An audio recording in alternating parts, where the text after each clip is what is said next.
Hi, friends. Welcome to Pieces Here, the daily series exploring the architects of enough. We continue our theme, The Path of Radical Simplicity, by honoring Marie Kondo. She is the modern voice of intentionality, showing us that radical simplicity is achieved not just by throwing things away, but by keeping only what truly brings joy. Architect of Enough. Marie Kondo, born in 1984 in Tokyo, is a Japanese tidying consultant and author whose work transformed the global conversation about material possessions. Her path to radical simplicity started not as a philosophical rebellion, but as a practical, life-changing method.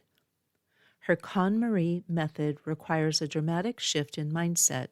Instead of asking what you want to get rid of, you ask what you want to keep.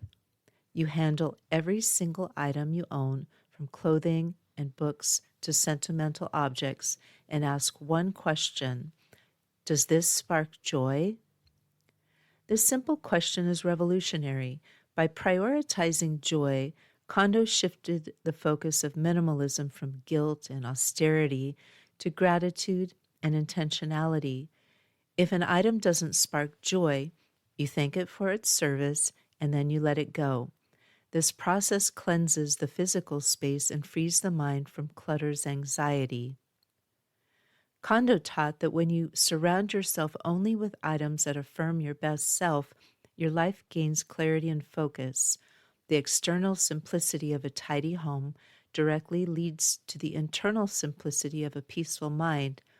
She proves that radical simplicity is an active, joyful practice of selecting enough based on emotional truth rather than cultural expectation. For those ready to transform their space, her book, The Life-Changing Magic of Tidying Up, is the essential manual. The Enough Reflection. Marie Kondo's method highlights that clutter is often emotional baggage. We keep things out of fear, obligation, or regret. By letting go of things that don't spark joy, we are choosing to let go of those negative emotions, making space for our truest, most peaceful self. The radical simplicity she advocates is less about zero possessions and more about zero emotional residue from the objects we own. Pedro says, to fully embody her philosophy of only keeping what sparks joy, Marie Kondo has stated that she completely stopped wearing pants several years ago because she realized they no longer brought her joy. She now primarily wears simple, white skirts and dresses. What is one item I currently keep purely out of a sense of guilt?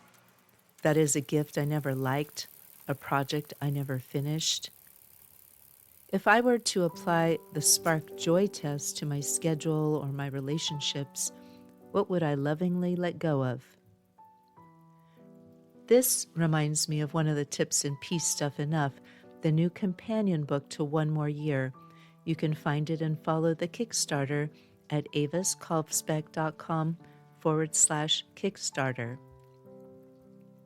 Words to keep. Marie Kondo reminds us that the goal of tidying is ultimately to clarify our purpose in the world. She said, the objective of cleaning is not just to make our space nice, but to make ourselves happy. She teaches us that the order in our home is the foundation for the order in our spirit. If this daily message has brought you peace, please take a moment to subscribe and share this episode with someone who needs it.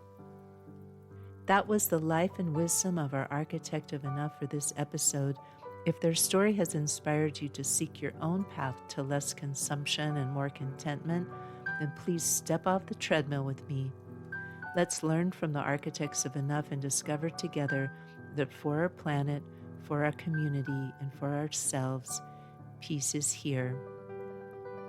To follow my work, including the new book, Peace Stuff Enough, the entire Pedro the Water Dog Saves the Planet series, and the podcast archive, visit aviskalfsbeck.com.